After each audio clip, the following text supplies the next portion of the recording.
Good morning. How are you today? We're going live with Kris Haskins. As soon as Kris tags the comment box, I'll invite him and we're going to have some entrepreneurial talk. So I hope you guys are having a great day. Hope you're doing well. We made it to Friday, hump day, a couple of days ago. Getting ready to head into another beautiful weekend. So as soon as Kris pops in, there he is.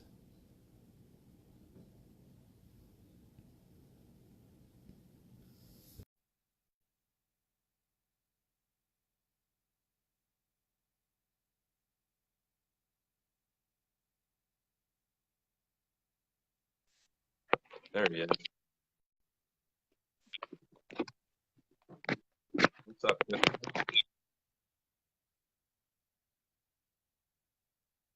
Uh-oh, we got a frozen video. What's happening? What's up, my bro? Trying You to are get this thing. you're taller than me Huh? in the video. We gotta Oh, back up some. you breaking out the whiteboard today?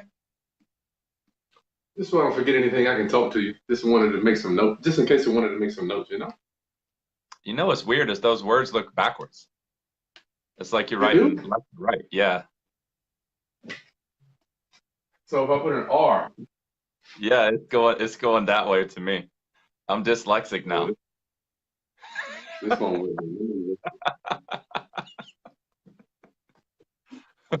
Well, I mean, they'll work for you. We'll try it again. We'll get that right next time. So yeah, Ronnie, good morning to you. How you doing? Great, man. How you doing today? Oh man, I'm blessed, brother. I am truly blessed. I wanted to thank you for taking the time to hang out with me. Yes, sir. Absolutely. As long as you're paying me, I'm going to be here. So let's get right into the panel where we help entrepreneurs get over the hump or either even get started, right? So our mission statement is to assist and I actually uplift the financial literacy of our fellow mankind through entrepreneurship and, for me, real estate investing. And for me, automobile purchasing. Automobile Smart, purchasing. smart There you go. automobile plan purchases. Yeah. Maybe you could teach people how to just. Have you ever thought about just turning the camera on Just turning for the your camera. day? Yeah, people might be interested in seeing how you do business. Yeah. I would. Hey, Martin. So yeah, Ryan, I wanted to talk to you this morning about, as I coach people around the country, I'm hearing common things, it's almost like a rhythm. And I was listening to one of my books this morning about this rhythm that we all get into, just like a song on the radio that you hated a month ago, now today you love it. Yeah. That's the rhythm that get created in your life per se. Napoleon Hill talks about it in Outwitting the Devil. The devil likes to create these rhythms in people's lives, and I'm hearing rhythms over the country about fear of failure. I just wanted to talk to you. I know I'm going to tell you about some big ass failures in my life, but I want to hear some. What are your biggest failures, Ronnie, that helps you get out of that, and now to get out of the rhythm of fear, not getting started and being an entrepreneur because you're going That's to a good fail. question.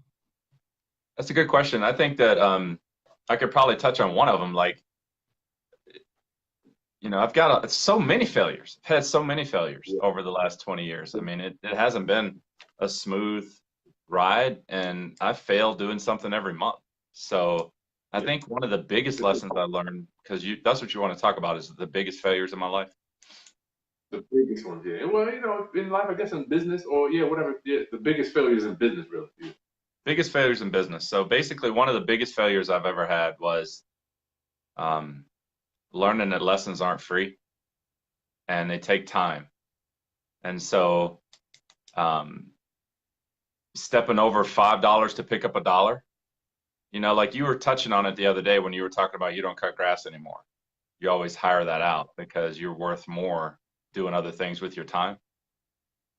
And that was a hard lesson for me to learn. So to put it in real perspective, when I first opened my business, I had a whole lot of people working for me, and my management style was not very good for the public because I was fresh out of the military, and you know, I just didn't understand management at that point in time. And so a lot of people left me. And at that point in time, I got the complete mindset of I don't need anybody. I can do this by myself.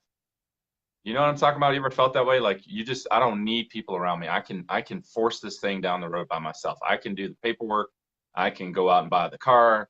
I can process all the loans. I can do everything. Wash the cars. I just didn't want to spend money on anything. And so for Yeah. 5 years, which is about as long as it's taken me to learn that lesson, I must have lost thousands and thousands of dollars because I could have hired out um, and uplifted somebody else, to have them help me, for Other people. yeah, other people. Like my title work is now handled by Judy, who she does a fantastic job, but that's a full-time job. I mean, she has to have a unique skill set to make that happen. And so when you're starting out an entrepreneur, being an entrepreneur, building your business, it's actually one of the first things I tell people. I'm like, look, you can't get to where you're going by yourself. You've got to have a team. Mm-hmm. And so holding on to a dollar and not letting it go will cause you to step over $5. You understand? Yeah. And so that Yep. failure was, man, I just had to learn that lesson over and over and over again until I finally realized I needed good people in my life and I needed to become a better manager and a better leader. And so I started training myself and paying for training and personal development, things of that nature, so that I could help people more in my business. So So the failure. I want to keep you. The failure was I mean, the failure was not spending the money, or what? Where did you lose? What did you quantify the failure? Quantify the failure for me.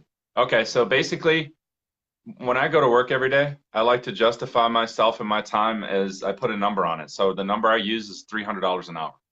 And so if I am doing something, working on my business, it's got to be making me more than $300 in order for me to put my time into it.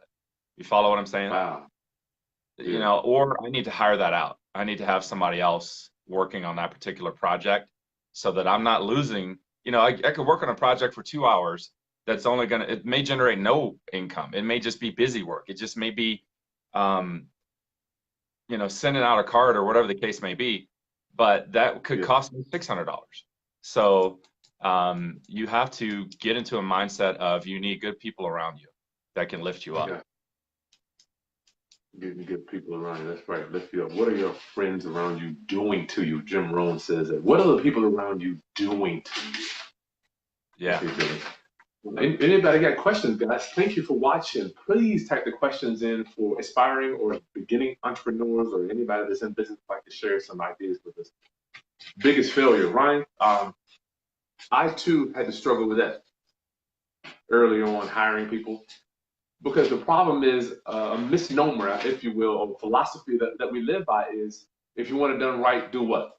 Do it yourself. Oh my God. Oh my glory to God. Hold on, That'll busyness. keep you doing it for 20 years, though. If you want it done right, do it right yourself. But I adapted the philosophy from Dan Kennedy. That's why I love philosophy. Dan Kennedy said you're only going to get 80% out of people. You're only going to get 80%. I remember I told Dad that shit, man. I was like, Dad, you're only going to get 80% out of you. I cut my grass. He was like, man, are you crazy? You're supposed to have this done perfectly. It's supposed to be done right. I'm Oh, like, cutting the grass for Dad? Huh? Cutting the grass for Dad? Is that what you're talking about? No, he came here. He saw the guy cutting my grass. This was last And year. then He he was tried like, to take it over. He told me about that. oh, really? He was there. You were on a cruise, and he called me when the guy was cutting the grass, and he was like, "Hold on, I got to go make sure you're doing it right." That will kill you. Yeah, that took $300 of his time. It took $300 of his time to walk around and make sure the grass was right. There you go. You're only going to get 80% out of people, Ronnie. That period. Once I I'm gonna grab an example. But Go ahead and talk. Billy, good Lord, huh? Once I grasped that understanding of you only get 80% out of people, it freed me. It freed me to enjoy to enjoy knowing that people aren't going to do this shit like perfectly like I would. Yeah, and that's okay. And I'm not going to do it. Yeah, it's okay. I'm not going to do this shit perfectly for you like you would do it. It's Right. like, it's okay for me. Yeah, so I'll give you a good example. Like we want to go to customers' houses and take these or to their offices, and they say Auto Search USA on them. If you can see Yeah, that. nice. So Christy, who is our marketing manager here, she has the creativity to come up with this.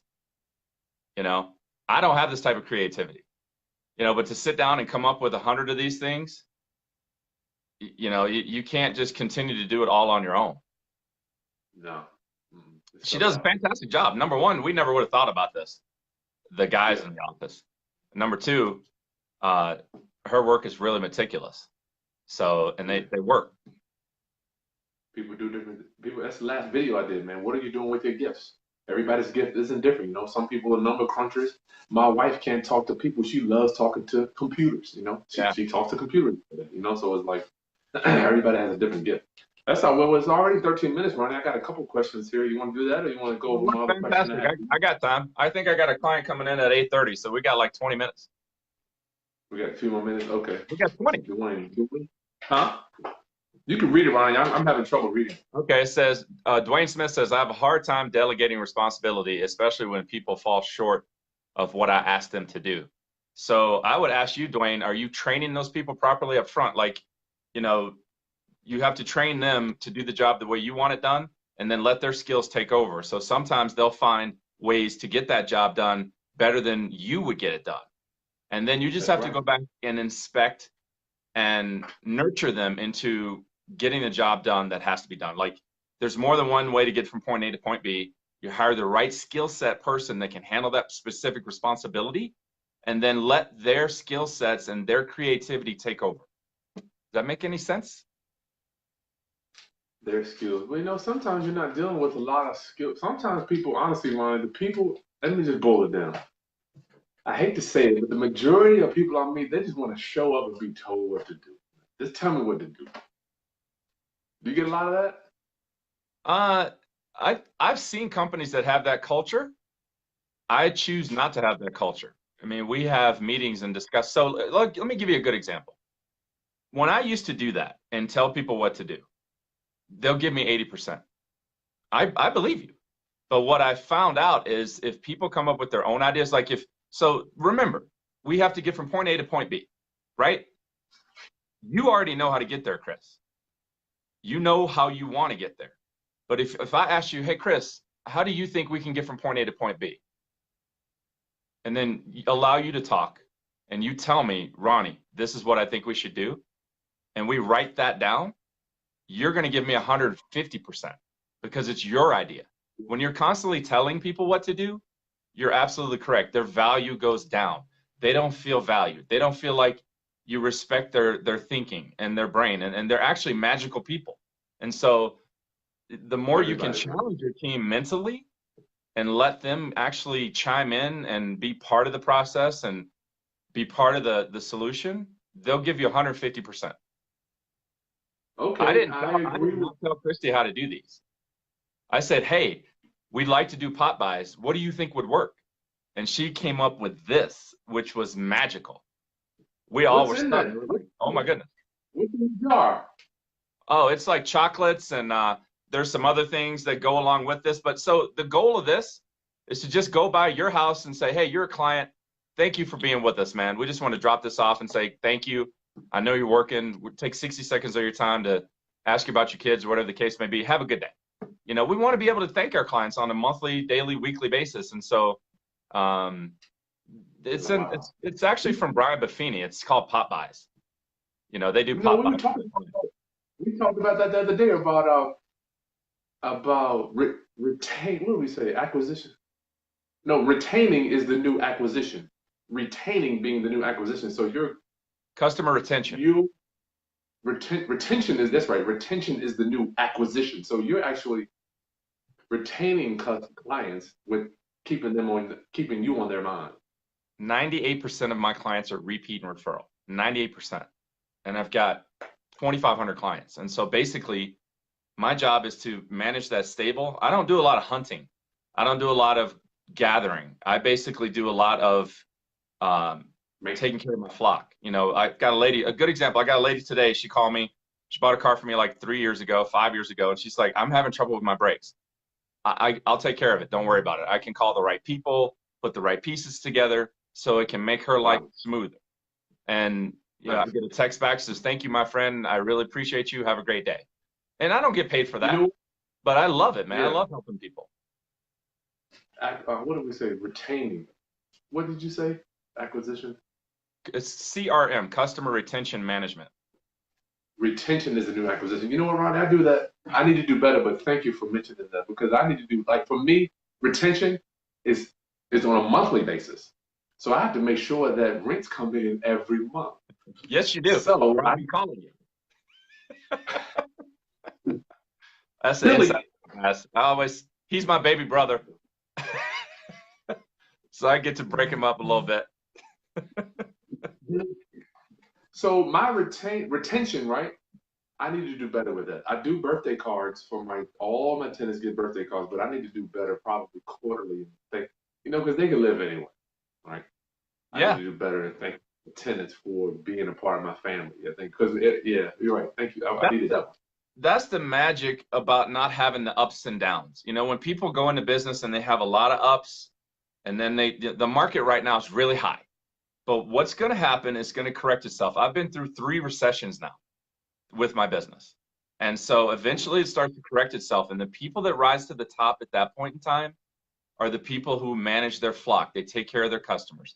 Not on a Management. not on a Retention. transactional process. There's transactional business. You go to Walgreens, you buy a soda. That's a transaction. You never see them again. What you want is a relationship with your client, and so that it Wow. can grow. My business, when the market crashed in '07, my business went up that year by about $500,000 because I kept on nurturing the clients that I had. Wow. Very nice. Very nice. Let me make sure I'm looking at the right camera here. Yeah. Okay. That is really cool, man. Retention is the new acquisition. I got to write that on my board for the day. I mean, A are you lot of people. coining that? Are you coining that? No, I got that from Dan Kennedy. Okay. Did I anybody am else a have? culminator. Oh no! Please, guys, drop some questions on us. Drop some questions on us so we can get this thing knocked out. We are full-time entrepreneurs taking time out of Let's see. our day. All right, Kris. So I have a question for you. I lost you, Um, Ronnie. what? Oh, you did. No, I didn't. You moved the Uh-uh. camera. We're rookies at There this, you but go. we're going to be pros eventually. I wanted to come up with a question for you.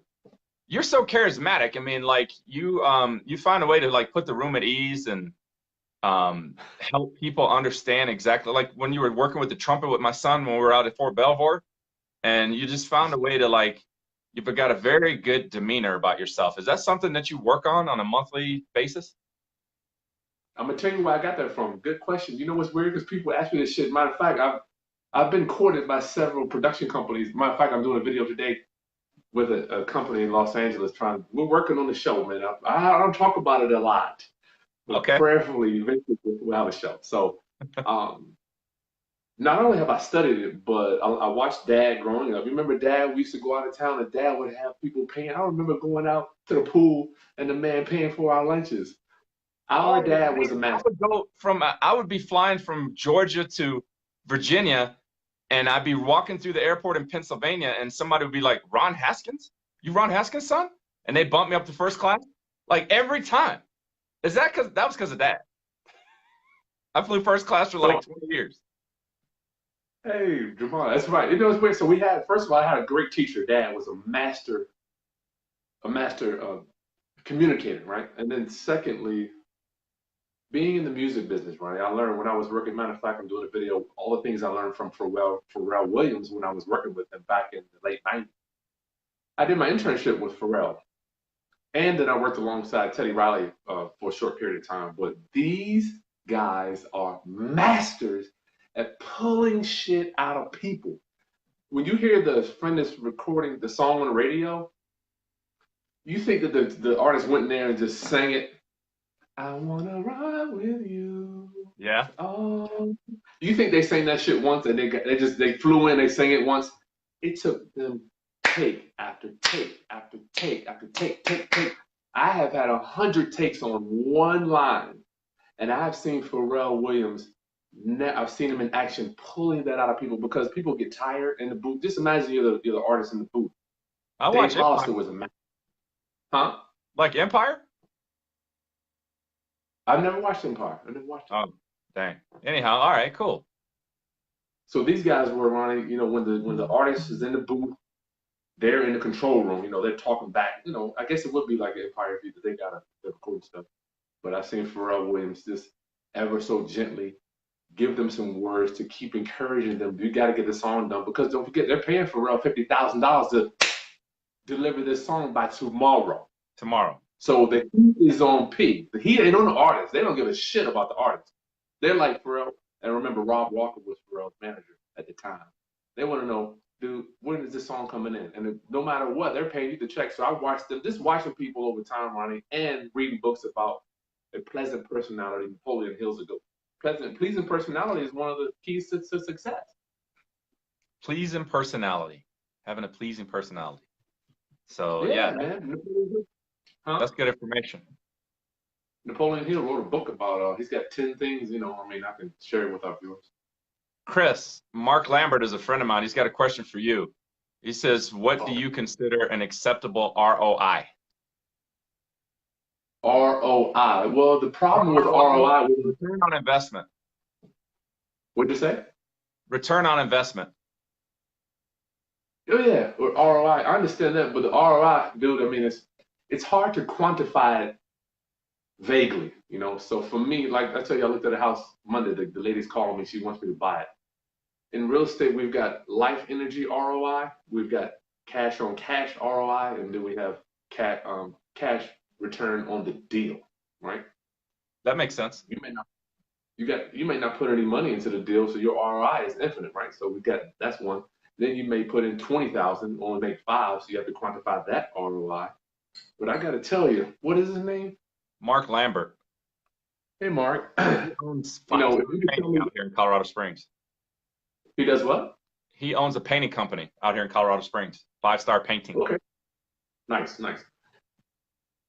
I think what he's talking about is maybe on a deal itself, as opposed to cash in, cash out, So I got a deal now where I'm putting up 50 of my own money to make 5 in 30 days, So that's one way to look at it. But another one is like I'm putting up 20, but I'm borrowing 80 to make 20. So it's kind of like, I would kind of need to know what type. Let's just say he's leveraging. Is that what we're thinking, Ron? He's leveraging on a deal?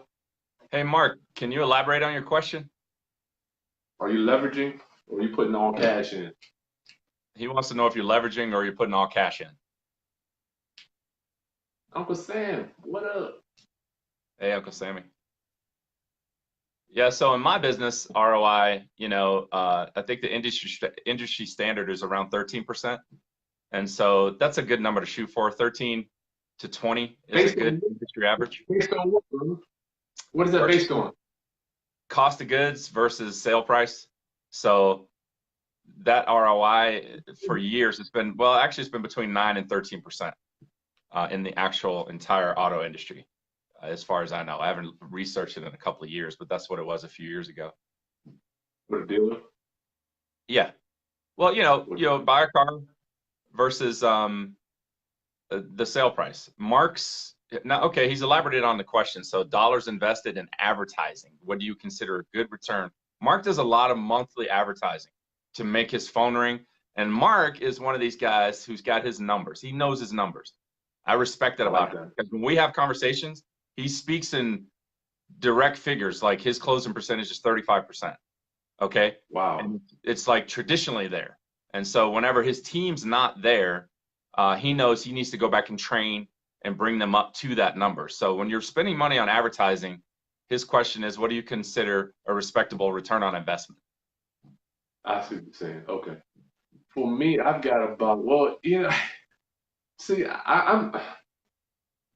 I hesitate to give numbers out because I am so insulated, Ronnie. I could spend $1, dude, and make 20,000. So it's like I don't want my ROA to be like your ROA, Ronnie, 13%. I think that's more of a set thing for us, like investors.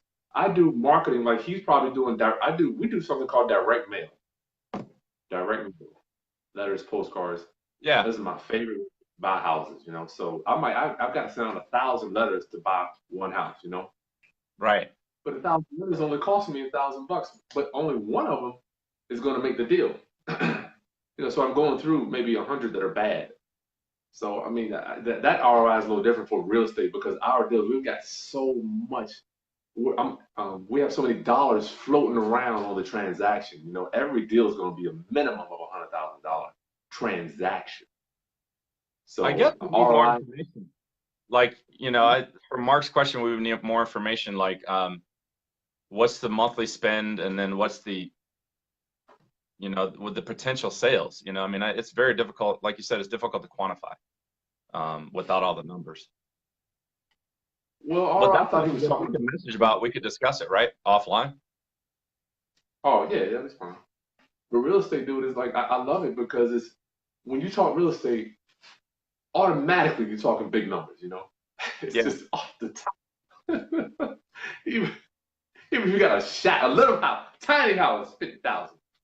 Everybody wants to talk about big numbers, right? Yeah, It's like the reverse of what they talk about on Shark Tank, though. What I've learned from Shark Tank and watching that show, I watch it like um, it's just like it's white noise to me. Like I'll have it on all the time, just processing the information. But one thing I've noticed is they like things they can buy for $1 and sell for $10. They don't like high ticket items. They like stuff that they can buy and sell to a lot of people at a low cost with a very high margin. So the deals they're doing typically on the investor side has very little risk. It looks really good on TV, but it's just very little risk for Mr. Wonderful when he's like, I'm going to spend $3 million and the potential to make $9 million, flipping this stuff. So I try not but to you get can't caught be up mad in at that. them. What's that? You can't be mad at them. You can't be mad at them for wanting to be. That's insulation. I'm not mad. I'm just pointing it out. Oh, just point. Oh yeah, yeah. I see you. Hey, auntie, I see you. Well, yeah, I mean, every business is different, man. I mean, you know, I admire the automotive business. I mean, I think it's phenomenal. The good thing about it is every house has a car in its driveway. You know, Every and I house. haven't not seen every house. All right, no more questions, Ronnie. Let's keep moving. Any more questions? I wanted to ask you, Ronnie, how the hell do you like? I have zero overhead, none. You know, I work from home. I got my little office here, but I have the potential to be unlimited, you know, income regarding no one. I take meetings out of. I mean, sometimes people come to my house, but how the hell do you manage not only the overhead but the people? Like I have contractors that I manage. I got my tenants coming and going. How do you manage your? I don't even want to call them employee, but I just, you know, your partners that you work with. They are employees. So basically, I W-2 everybody. So Yeah, I've you got, got, yeah, I got oh to no, get you do have payroll. employees. You got employees. You do have employees. Okay. Yeah. So everybody, whenever I write you a check here, it's I have to pay payroll taxes, which sucks, but it is what it What is. are payroll, Ronnie, what are payroll taxes for our viewers that don't know? So payroll taxes are if I'm paying you this month, we're going to withhold your taxes and send that check to the IRS. And then they tax me as well on the payroll. So it's a double dip on the IRS system. But yeah, I mean it's just a fact of life, Now the good news is I can write those expenditures off, but you still have to write those checks every month. So tell us what do you do? What do you do for our viewers that may not know? Because I know some people that have gotten really hemmed up on payroll taxes. So Oh you my have to goodness. literally hold their money. Go ahead. Yeah, man. So basically that's like I don't even keep receipts. Like you see people that are like, I'm gonna write off this mile. I'm gonna do this. I'm gonna do this. I'm gonna do this. I'm gonna write off half of this meal. I from the beginning, I was as neat and as clean as possible because I never wanted to be audited. Even my Yeah. accountant, she'll sit down with me on a monthly basis and she'll say, hey, you can write this off if you want. And I'm like, well, how much drama is that going to cost me later for that $30? So remember, we talk about stepping over $5. It's right back to the same lesson. Stepping over $5 to pick up a dollar.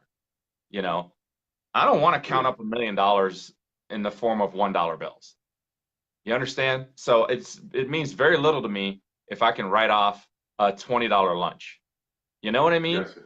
And so I guess to remain how I keep myself insulated is back to what we were talking about, good people. So I've got a full-time accountant who manages my books. She has access to every bank password that I have, all of my credit cards, everything.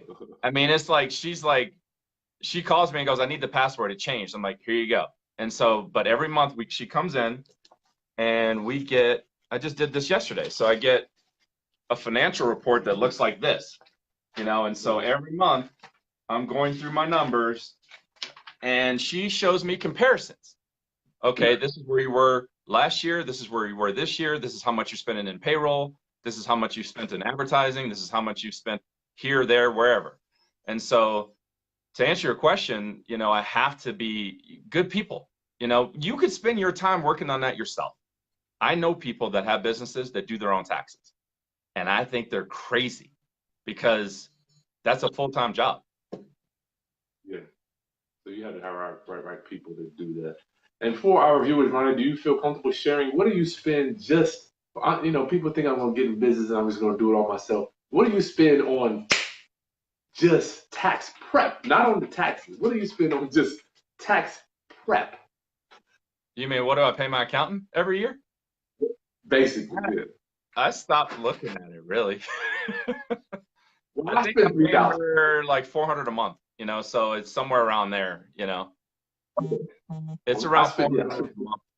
And then she charges more to do the taxes later, but she's worth every penny. Every penny. Well, I'm asking you that because I want people to know that stuff costs money. You're just trading that for your time. I spend $3,000 a year just on forget the taxes that you're going to pay. Right. Just to get the paperwork done is $3,000 for me. So you're spending 4 to 5. Yeah. Every month. I mean, but it's a comfortable number. I've grown used to it and I like it a lot. Because I know the job's going to get done right. I can't count on myself to be a tax CPA. No, man. I sleep well when it comes to taxes. I go to sleep. I don't think about it. I write the check at the end of the year. Whatever it is, it's all taken care of. Never been audited? No. Man, I don't know what they can't get me twice. This is my second audit, dog. What am I doing, man? What? I don't know, man. Writing off those $20 lunches. I don't know. Well, they took care of it this year. Okay. I will tell you that my accountant took care of it this year. It wasn't a problem. I mean, I ended up owing like $500, but I guess they want to see what's up with us real estate guys. Any other questions before we get out of here? I got to get back to work, make some money for the day. Got to make some money. So I got some customers that came in. You got another quick question, or? I'm done, man. Let's go get some money. Go make some money. Okay, so post comments in the comments box of questions you'd like answered. Maybe you're struggling with a business idea. Maybe you're trying to hash things out. I think we need to get back to Mark Lambert on ROI. I'd like to continue that conversation because I would like to hash that out a little bit more on the return on investment from advertising. What do you think about that, Kris? Yeah, I think that's a nuts and bolts one right there, man. That's a nuts and bolts. Okay. All right. Subscribe to our channel.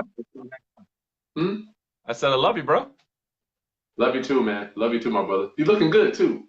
Thank you. So are you. You look a lot younger than me. I just stayed there. Does this look like backwards too? Yeah. That's so weird. Well, I don't know if it looks backwards on their camera, but it looks backwards to me. That's probably what it is. It probably doesn't look backwards to them, but it looks backwards to me. That's weird. Oh, well, we'll get it straight. All right, brother. Love you, man. Thanks for joining us, guys. Have a great day. Subscribe to the channel. We're also going to upload this to YouTube and share it with your friends. We'd love to help some more people. Thank you very much. Happy Friday. See you next Friday. Next Friday. Yep.